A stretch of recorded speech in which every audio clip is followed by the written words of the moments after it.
Viewmasters, it's the podcast that we do. Viewmasters, talk about movies that we view. Viewmasters, my friend Eric and me, Joe. Viewmasters, hey, let's start the show. Hello, welcome to the Viewmasters, episode 264, The Man Who Has Killed the Don Quixote. My name is Joe. My name is Eric. Hello, Eric. Hello, Joe. How are you? I'm doing okay. How are you, sir? I'm doing okay as well. That's good to hear. We were beset with technical difficulties. Yeah, we were. Before we started recording. Yeah. I'll just go ahead and be open and say that we did not record last week because I was having difficulties as well with the technical side of things. Right. So we're a week late, and we're still having problems today. Yeah. But I was going to say, if there is an episode, a movie that we were going to talk about, and be beset with technical issues that keep us from recording the episode, this movie is the one to pick. I should have let you finish your thoughts. No, it's quite all right. I didn't. I don't know that I knew, or no, I guess I did know that you were having technical issues last week. But you had already watched the movie at that point, right? Yes, I had. Yeah. And I will just go ahead and say that I totally forgot everything about it. I had to watch it again last night.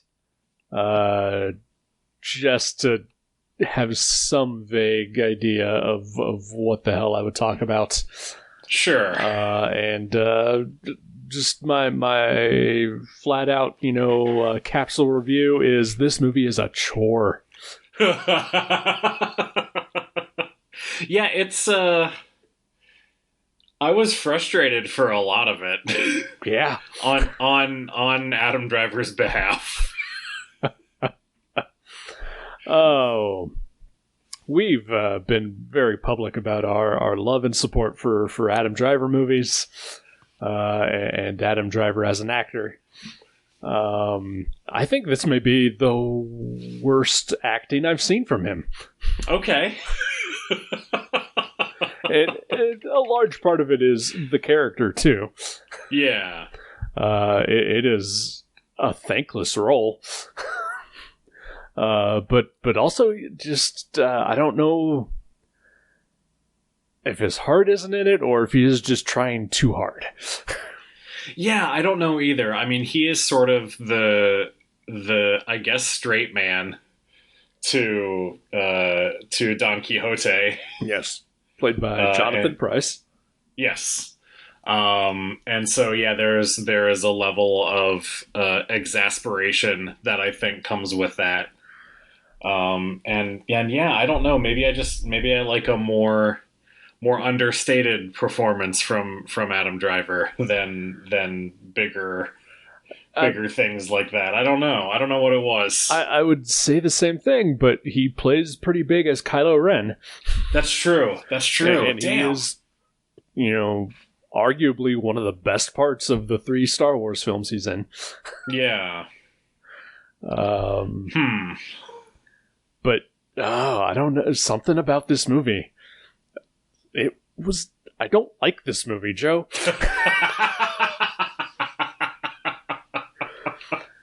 And having to sit through it twice now. I am sorry that you watched this twice. It's okay.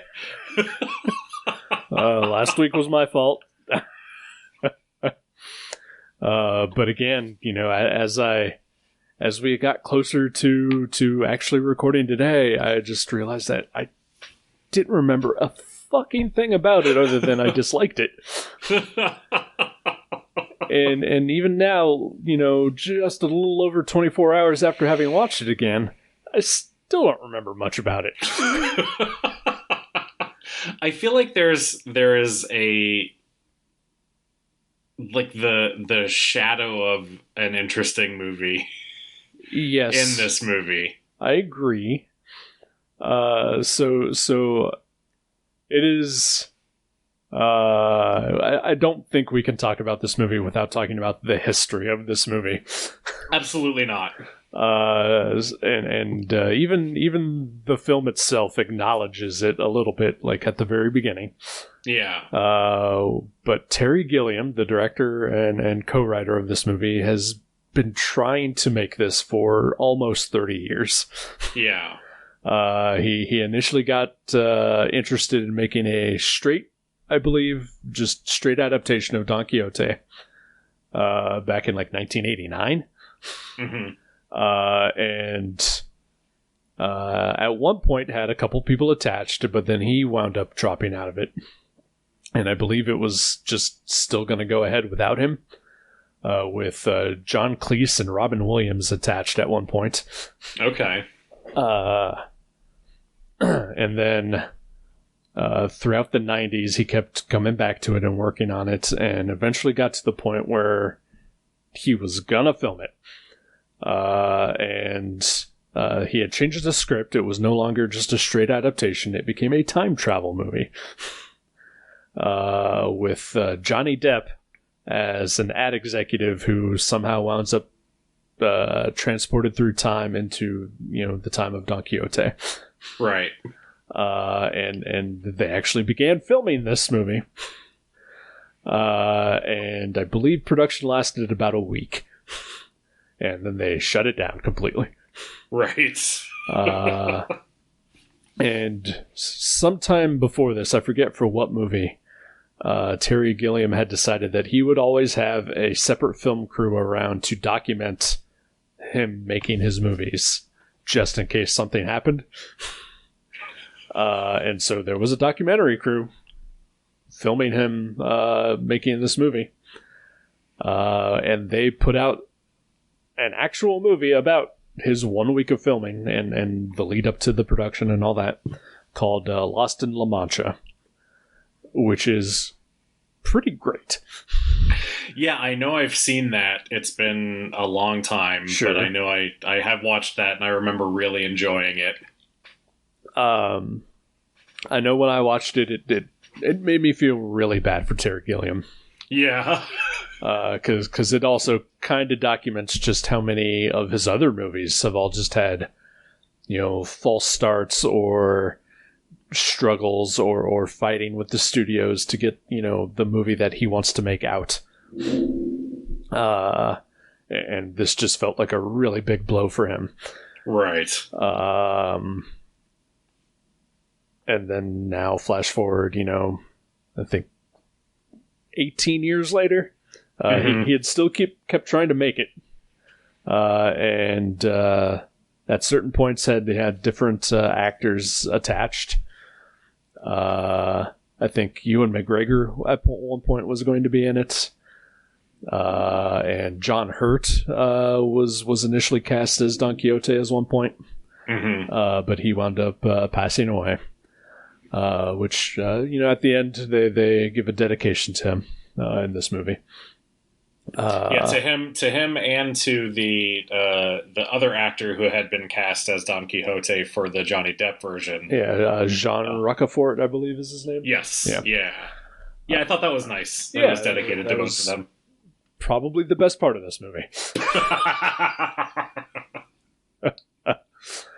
But yeah, so he kept trying, and then eventually, I think 2017, he finally got the grounding to do it, and he made it. And maybe he shouldn't have. Can you... Yeah, so having watched it now, can you imagine for 30 years trying to make a movie and this is what you end up with? It's not as bad as The Room, but it's as if Tommy Wiseau tried for 30 years to make The Room. No, yeah, it definitely has, a skill behind it. You know, to talk about the good aspects of the movie, it's beautiful. I was going to say, it looks great. Yeah. And, I think part of that is, them filming on location in Spain, just using the landscapes and the architecture and just the feeling of that country to help build the mood of this country, this movie, I guess. Mm-hmm. Everything in this movie is done by professionals.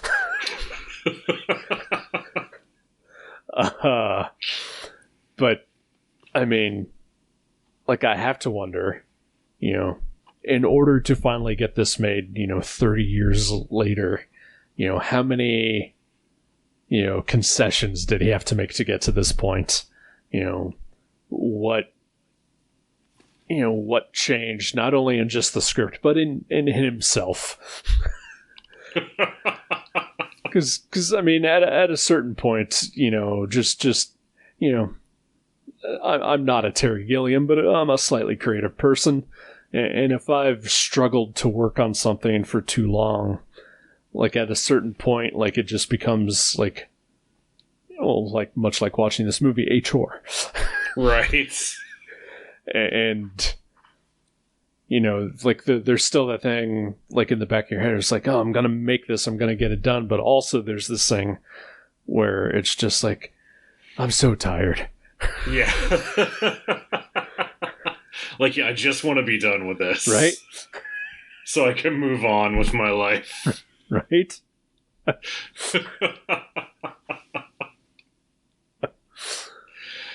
And also, I have to wonder, just my own viewing of this movie. Is it because there was also the buildup of being a Terry Gilliam fan for, 20, 30 years and waiting for him to make this movie as well? That's true. Yeah, there's a lot of anticipation and hype. This is his passion project for 30 years. Was there even any way that it could possibly have lived up to it? Honestly, I don't think there is. Yeah. Yeah. But if this is indeed, the fulfillment of his vision,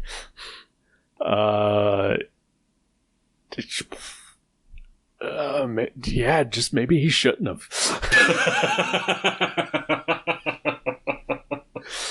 Yeah, I finished the movie and I feel like the ending was kind of predictable. Mm-hmm. And I just sort of sat there and I wasn't sure, did I enjoy this? Did I don't think I disliked it. Okay. I think I was just kind of like I said, I was frustrated on behalf of the character that he had to go through all of that. But he didn't. I know, you're right, he didn't. There did come a point at which he made the choice to stick around. Yeah. But I also there's sort of, for a little while anyway, sort of a dreamlike quality to the things that are happening. And the nature of what is actually happening is called into question. Right. As he sort of loses his mind. And I don't know, it was frustrating and at the same time kind of dull. It's very dull. It's also not a short movie. Yeah, it's 2 hours and 15 minutes. Yeah. Yeah, and I don't know, I've never read Don Quixote, so I have no idea. Maybe the structure of the movie is, similar to the structure of Don Quixote, and I just, right. If I was aware of that, I would maybe have more of an appreciation for it. I don't, but again, I don't know. That's total speculation on my part. I'm trying to right. I'm trying to justify Yeah, I've never read it either. I have seen a stage performance when I was, 10 or whatever. It was like a field trip from school of Man of La Mancha.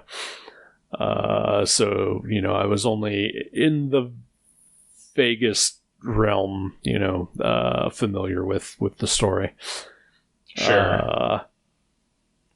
But I mean, part of it is that Adam Driver's character is not likable. Yeah. He is a Hollywood asshole. He's not even a Hollywood asshole. He's a commercial director. Right. It starts out, they are making a commercial for something? Phones? Yeah, I guess. I don't know. Apparently big enough that they can film a phone commercial on location in Spain. Right.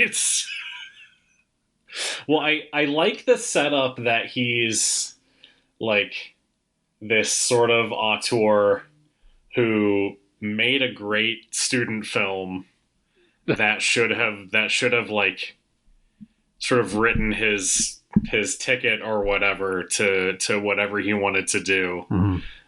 And it just sort of didn't. And now he's here making this commercial. Right. Like I like that setup a lot. But everyone treats him like he is just the greatest.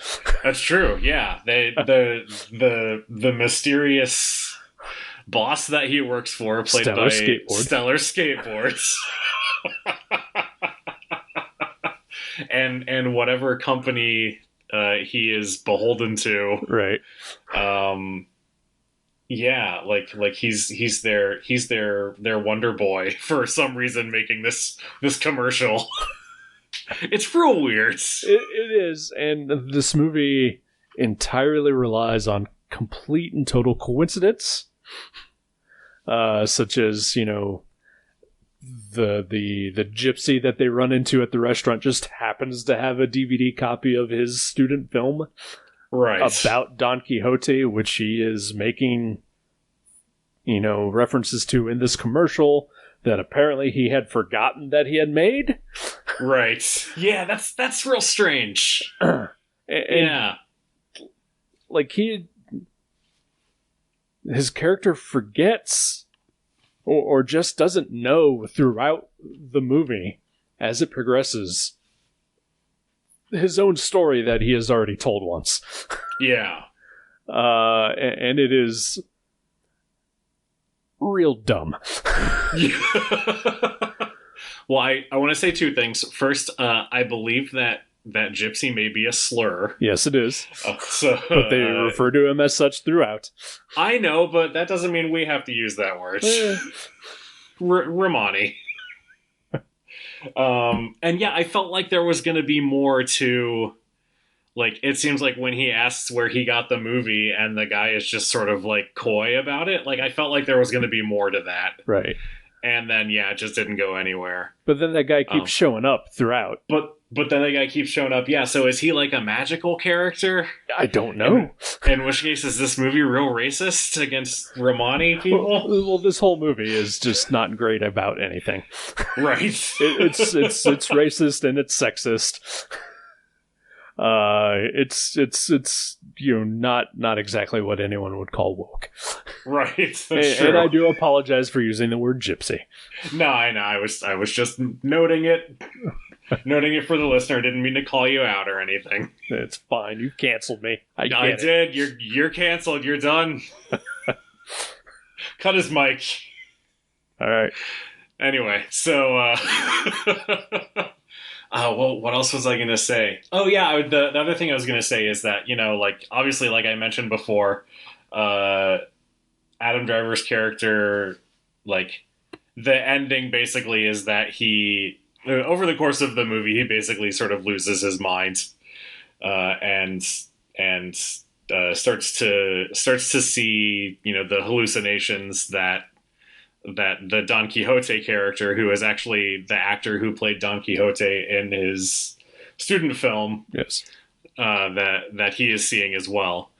And so, like, there is sort of an aspect of, maybe, there's mental illness in his past that we're unaware of, and that's why he doesn't remember things, or I don't know. I'm trying to justify Right.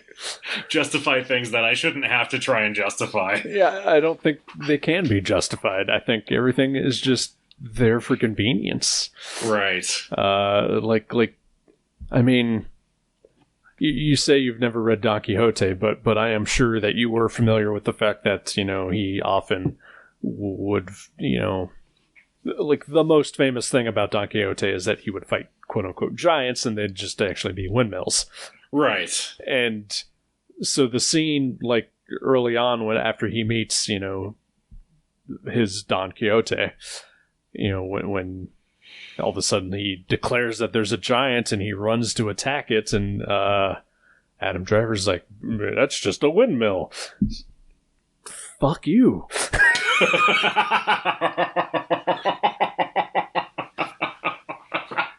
The opening scene of your commercial features your commercial Don Quixote fighting a windmill. Because that's the thing. That's the thing everybody knows. Yes. And he's just like, what? Windmill? What's happening? I don't know.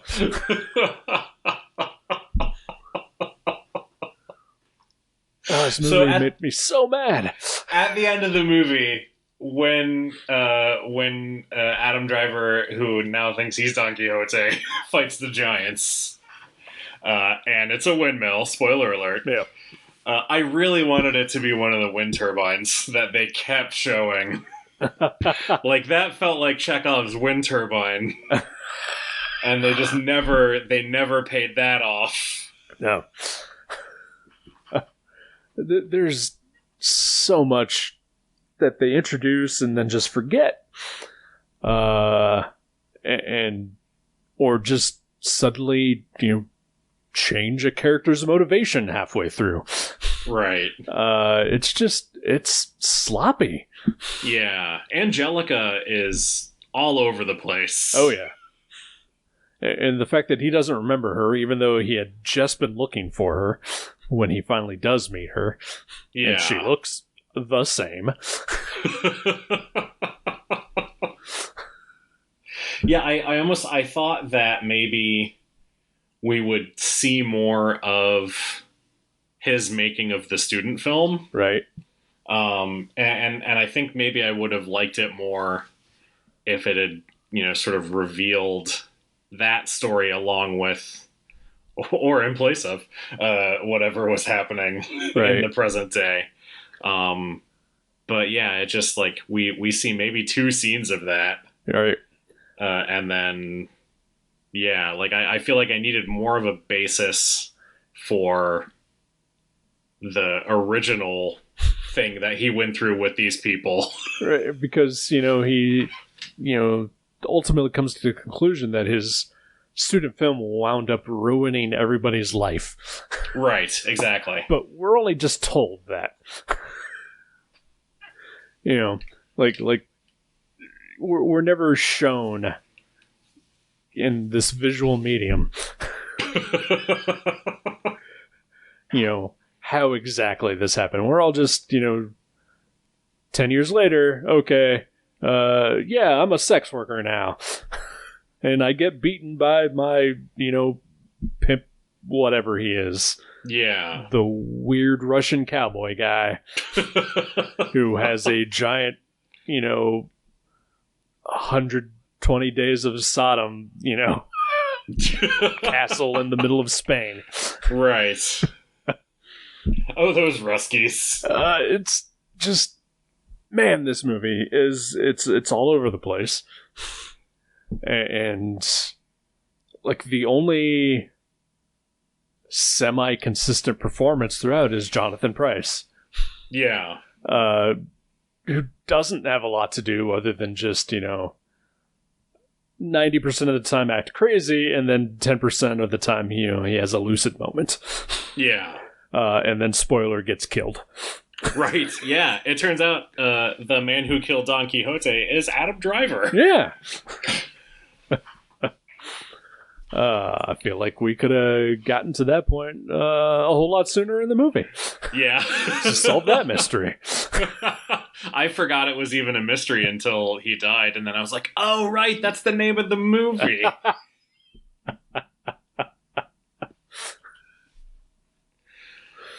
Oh, boy. Yeah.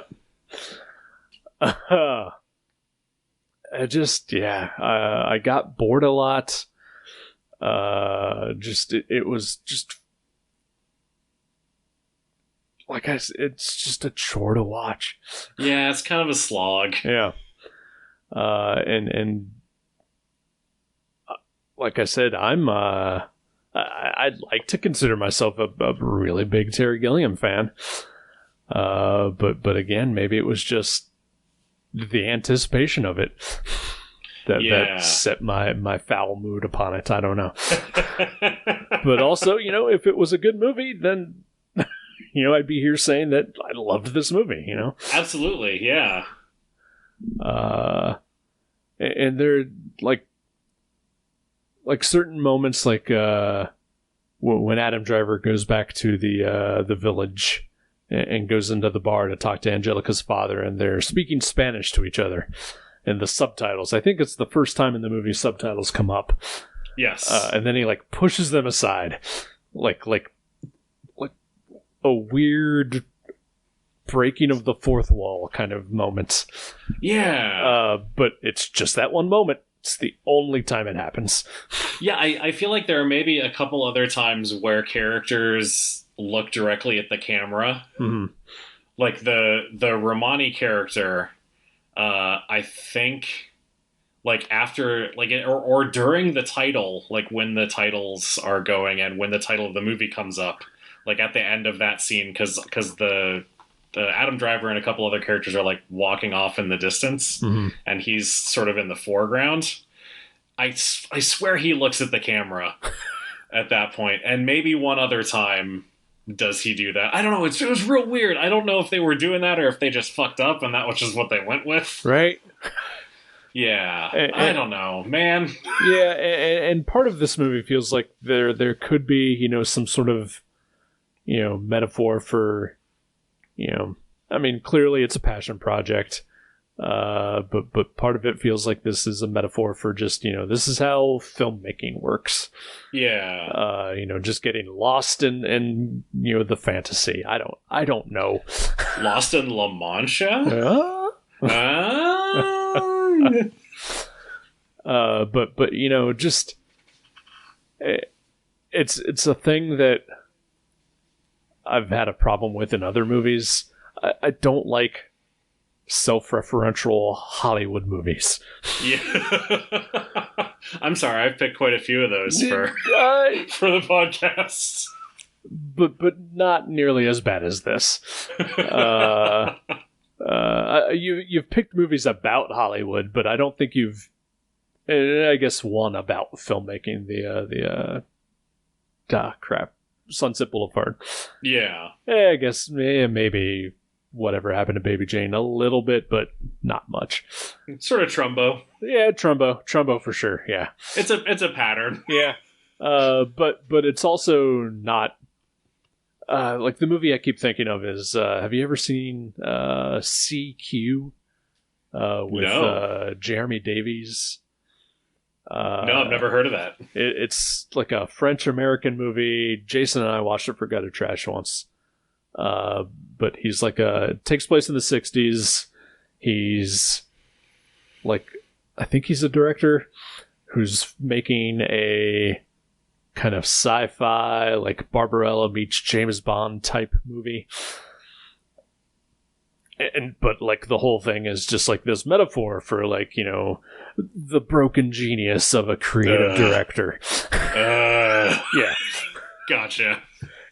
And that's what I felt like throughout this movie as well. All right. It felt like 30 years of Terry Gilliam's frustrations with being a genius that nobody gets, and finally getting to make the thing that he always wanted. Yeah. I don't know. And that was it. Yeah. What's a better Terry Gilliam movie that you would recommend? Well, I would say the two things that I thought about throughout this movie is that this is just sort of a knockoff version of The Adventures of Baron Munchausen. Okay. It also has a lot of The Fisher King in it as well. Okay. I've never seen either of those. Both of them far superior.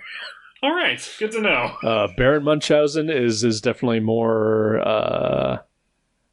I don't want to say family friendly, but it is definitely more general audience friendly. Okay. Whereas Fisher King gets real fucking dark.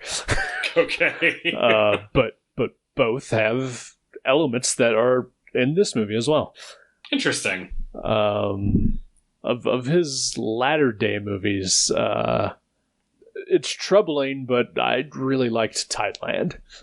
Okay. Also real dark and some fantasy elements in there, but mostly just real dark and depressing, and at times very disturbing. Gotcha. Starring Jeff Bridges' corpse. Okay, interesting. Yeah, I think the only, other than like Monty Python stuff, only Terry Gilliam movies that I've seen are Brazil and Fear and Loathing. So not a lot of familiarity with most of his stuff. I don't care for Brazil, but I recognize it for what it is. I see it as an achievement and an early, young Terry Gilliam fulfilling a passion project. I do really like Fear and Loathing. Have you not ever seen 12 Monkeys? Oh, I forgot he did 12 Monkeys. I love 12 Monkeys. 12 Monkeys is great. Brothers Grimm is not a good movie, but it's enjoyable. All right. That's him basically just taking on a studio movie and just making it, Nice. All right. I have not seen, I think Zero Theorem was the last movie he made before this one. Yeah. With Christoph Waltz. So I don't know anything about that one. I've not heard great things about it, but I've also heard a lot of people say Thailand is not good either, but again, not enjoyable, but good. Gotcha. There's a difference. Yeah, no, I totally get it. Yeah. White God. White God, exactly.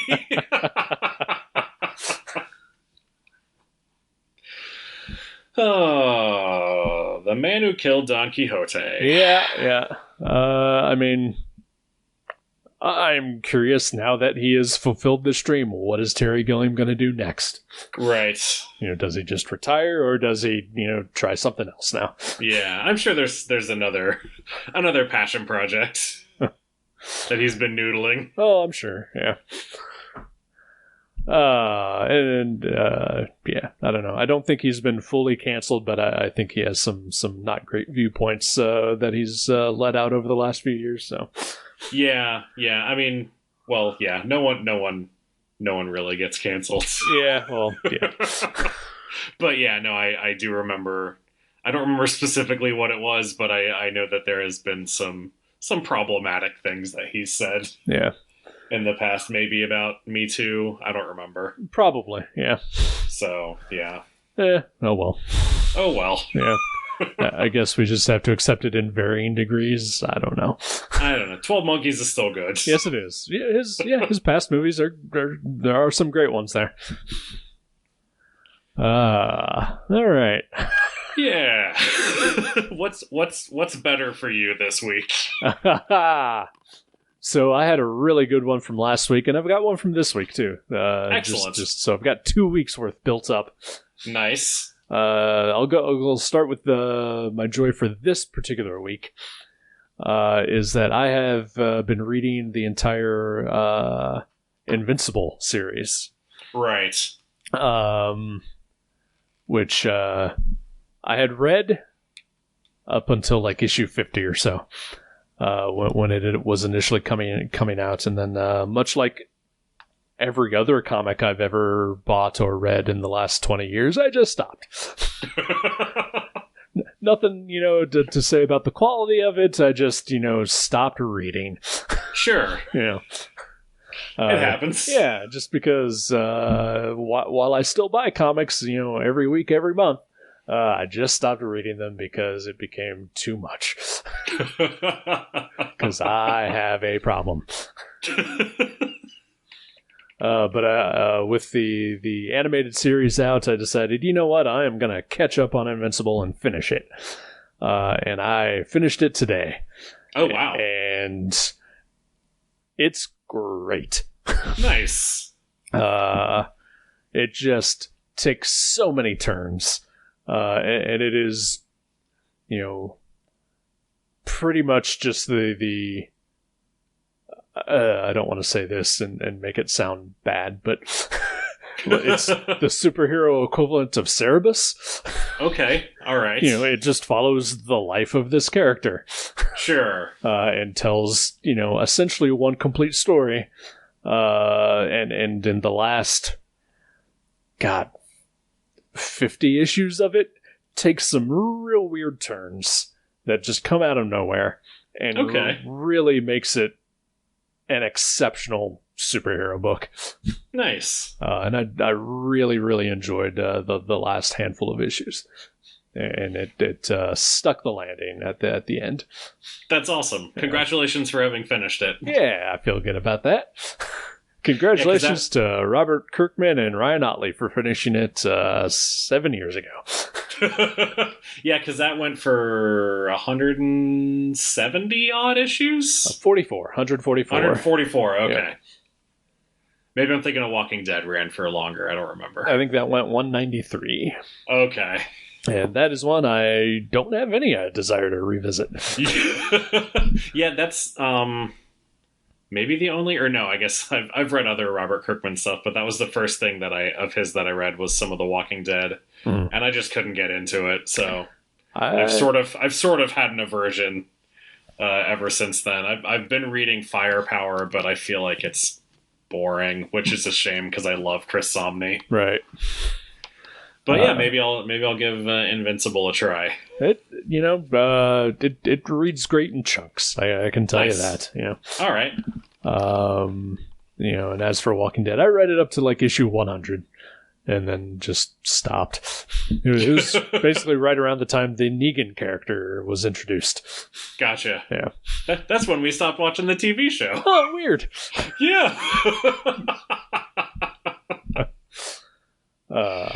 What about last week? Last week's. So the first time that I watched The Man Who Killed Don Quixote, afterwards, like it was still fairly early, and I was surfing around on the Twitters and whatnot, and I found somebody recommending a movie that was disappearing from Amazon Prime that night, and I had seen it pop up quite a bit.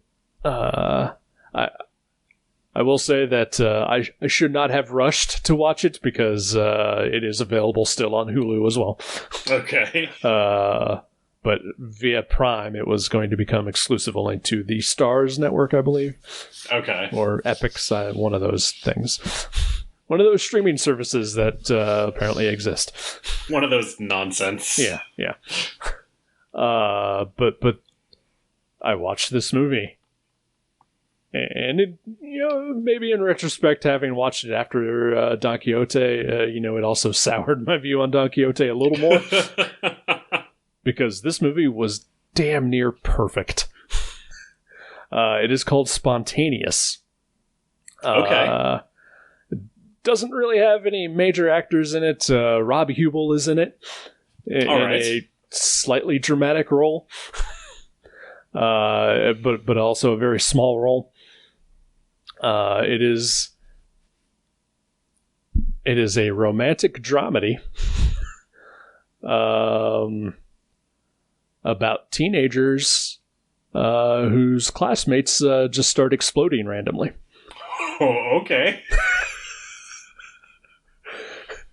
So, the first 2 minutes of this movie features just a student in class exploding. Sure. Yeah. Like you do. Yeah. And then it just becomes an epidemic of high school students exploding throughout the movie. Interesting. As people try to, figure out why and how to prevent it from happening. But at the heart of it is the story of these two kids who wind up falling in love with each other. And it is one of the most endearing, heartfelt, and heartbreaking movies that I've ever watched that also is just darkly hilarious. All right. And I cried so much in this movie about exploding teenagers. Oh, no. Interesting. All right. I could not recommend it enough. Nice. It is. I don't believe that there is a such thing as a perfect movie. And I will say, like, the ending of this one, like, there's a monologue at the end, which just is sort of just like, hey, here's the point of this movie. Here it is. Yeah. Other than that, fucking great. Maybe the real explosion was the friends we made along the way.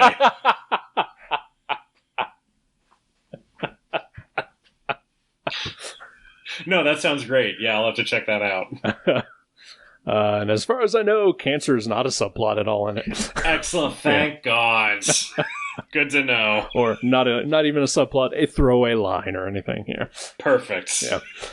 But you will see a lot of people just get real bloody. I'm okay with that. All right. What about you, sir?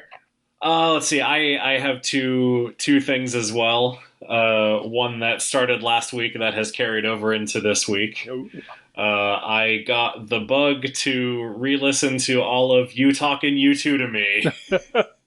The Adam Scott Aukerman podcast, dedicated to the lovable lads from Liverpool, You Two.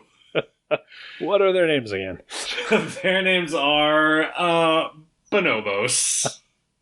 Let's see, you got Fedge, Adam Clay 2,000 pounds, and Larry Mullen Sr.'s son. Those are the members of U2. Thank you for refreshing my mind about that. My pleasure. It has been just a joy. Like, you know, it's also hard to believe that podcast is like 8 years old at this point. Jesus Christ. I know. But yeah, it's still funny. It holds up real well. So yeah, that was my thing for last week, and I'm still listening to it this week. Excellent. So, and then my other thing for this week is I got a haircut. The first time I've been able to get my haircut by a person other than myself with clippers, right? In over a year. How'd that go for you? It felt great, honestly. You still masking it up out there? I am, yes. Okay, yeah, that's good. Definitely. Yeah, it's weird. I've been to a couple stores where they don't require them anymore. Mm-hmm. And so, like, you know, people are still wearing them, but then I'll see people without them every now and then, and it still feels weird to me. Yeah. So I'm gonna stick with it for a while, probably. Yeah, I'd like to. The church is voting to remove all the mandates sometime this week. The daycare across the hall they've stopped wearing masks entirely for like 2 weeks now. And every store that I have gone into in the last 5 days, I have not seen a single person wearing a mask anymore. Good Lord. Yep. Ohio. Yep. Well, I get it. I mean, they don't want to become magnetized. Well, sure. So, whereas I would welcome magnetic powers. Right? I don't know who wouldn't want to be Magneto. I do. He made a whole planet. Right? I know. Spoilers. What the fuck is the X-Men even about anymore? I don't know. Honestly, I don't know. Like, it was neat. It was a neat comic. But I don't know what you do with that now. Like, where do they go from here? When John Hickman finally, like, you know, unclenches, what do they do now? Yeah, I don't know. I don't know. Anyway, you got a movie. I do have. I have a couple movies. Okay. Oh, which one do I want to pick? I'm gonna stick with a movie with a long title. All right.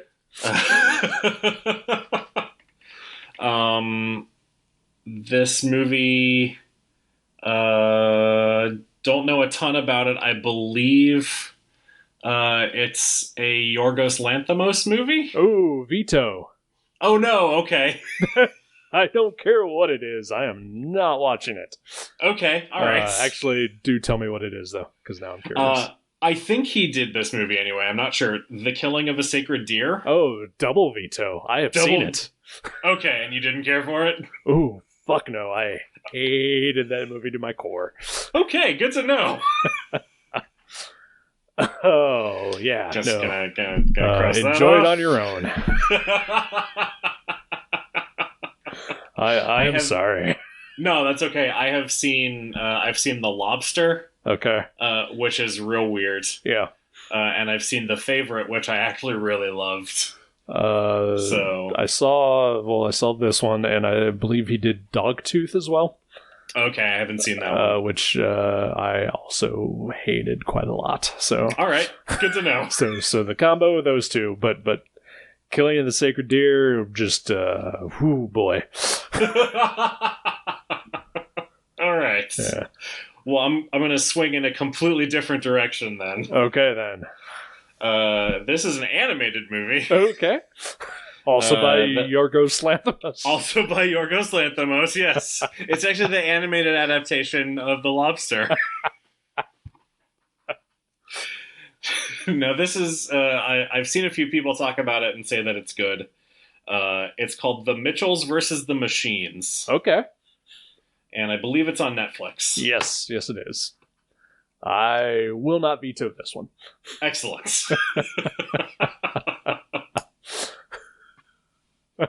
All right, well, that sounds great. Yeah, and again, a long title, so we're keeping with it. Yeah, it's a little. We're getting shorter. Yeah, and you're right. It's 5 words if you include the definite articles and the verses. It's true. Which I do. Well, you should. And you know what? Microsoft Word doesn't differentiate. It counts all the words. That's right. And that's what matters. Right. You're a journalist. Oh, thank you. So the Missiles versus the Machines, or something similar to that. Yeah, I'll text it to you. Okay. No, I remember it. Okay. I've actually heard a lot of good things about this, so... Excellent. Yeah, so I am down for that, and we will do that next week. Sounds good. Talk to you then. Goodbye.